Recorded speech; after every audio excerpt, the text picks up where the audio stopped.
Stop saying the city in Seven is just creepy and rainy. It's actually the reason everything goes wrong.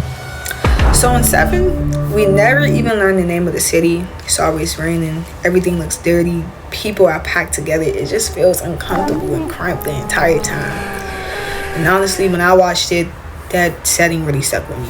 It doesn't just look creepy. It just feels like everything's dying all at once. It's nasty. And that connects to something called the broken windows theory. Basically, it says when a place looks neglected, like broken windows, graffiti, trash everywhere, people start to believe no one cares. And when people think no one cares, crime and everything else starts to increase. And that's exactly what we see in Seven. The city is consistently dark, raining, falling apart, apartments are cramped, streets are chaotic, and everything feels out of control. There's no sense of order, and that creates the perfect environment for something worse to happen. We can take the example of Mills Somerset and his wife having dinner, and literally a train is going over their heads. A peaceful moment is disturbed. It's literally uncomfortable, and that's exactly what this movie gets off. Now, back to that something worse is John Doe. Now, John Doe bases all of his murders on 7 deadly sins. But look at how extreme they are. Gluttony, he forces a man to literally eat himself to death. Greed, he makes a lawyer literally cut a pound of flesh from his own body.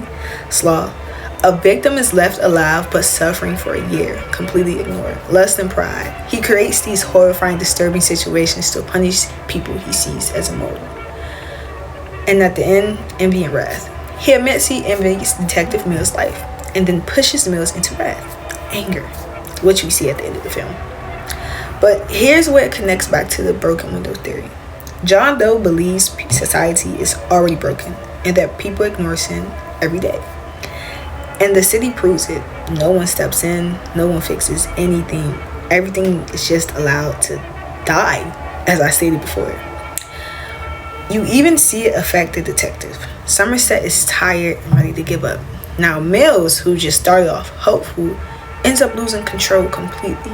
The environment doesn't just surround them, but it changes them. They absorb it. Not in a good way either. So yeah, the city in Seven isn't just a background. It's a broken system that creates the perfect conditions for violence, corruption, and people like John Doe. And that's why the movie feels so disturbing, because it doesn't feel far from reality. Everything feels smushed. And when I was honestly watching the film, I was very much disturbed. Even when they was showing close-ups into the deaths and everything, like it all felt weird. But overall, I did like the movie. I recommend you go watch it.